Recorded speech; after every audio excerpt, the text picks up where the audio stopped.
So here's where I want to start. I want you to say it with me. Fagor. Say it with me. Fagor.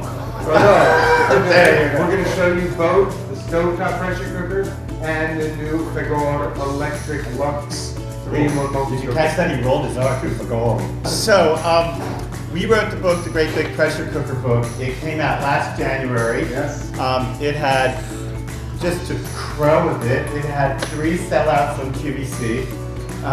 Which was very nice to have. And we were number 4 on the Washington Post bestseller list in the month of February. So we're going to do some early St. Patrick's dishes.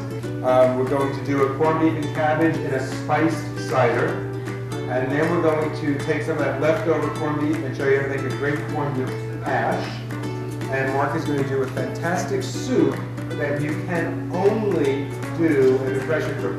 And he will explain why this soup will only work in the pressure cooker. This hunk of corned beef, to even stick the fork in it like that on your stovetop, you know it's going to take you 3 or 4 hours. This was 50 minutes. That's all it took.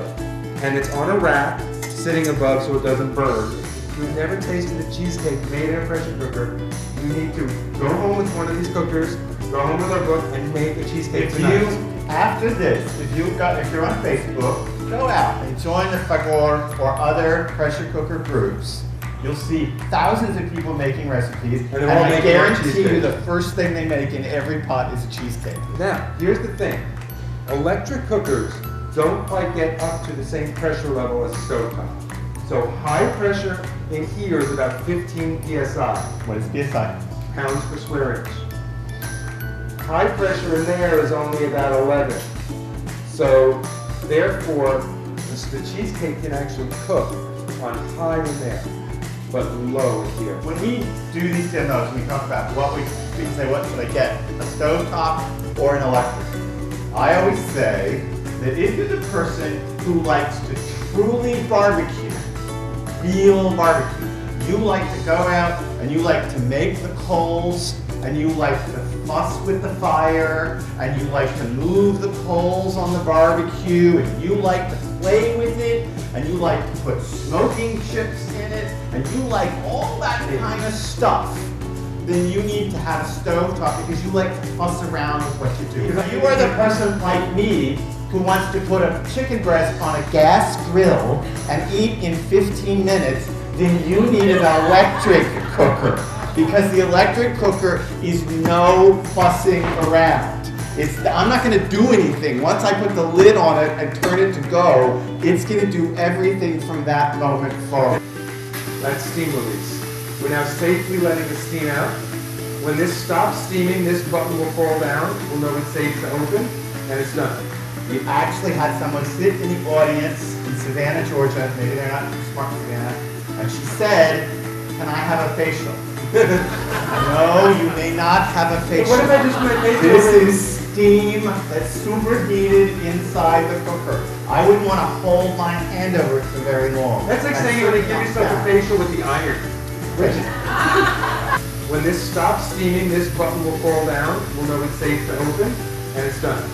So you have to look very carefully at your recipes, because your recipes tell you whether it's a natural release or a quick release.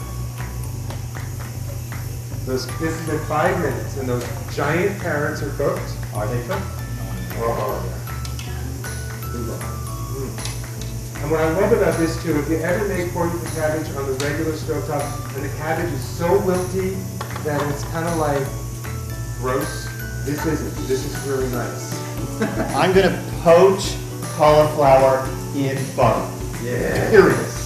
The reason I can pull this act off without burning the butter will burn in the stovetop, right? It'll get brown, it'll burn.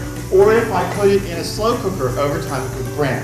But because of a trick that with the way the pressure cooks, I can take cauliflower and literally braise it in butter on its own and turn it into a soup. And I can do that because I'm going to add just a little bit of baking soda.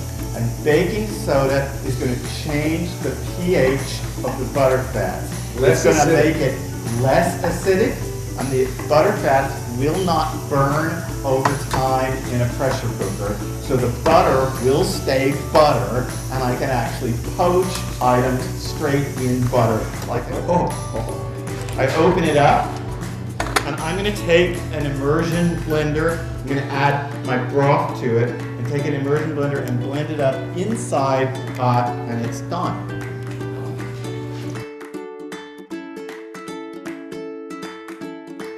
Guess who was named last week the newest food columnist for the Washington Post? We are. Just guess who are the newest Washington Post food columnists. Starting in May. Starting in May. Starting in May. Weekly food columns. We will be here signing books for you. And thank you. Thank you very much.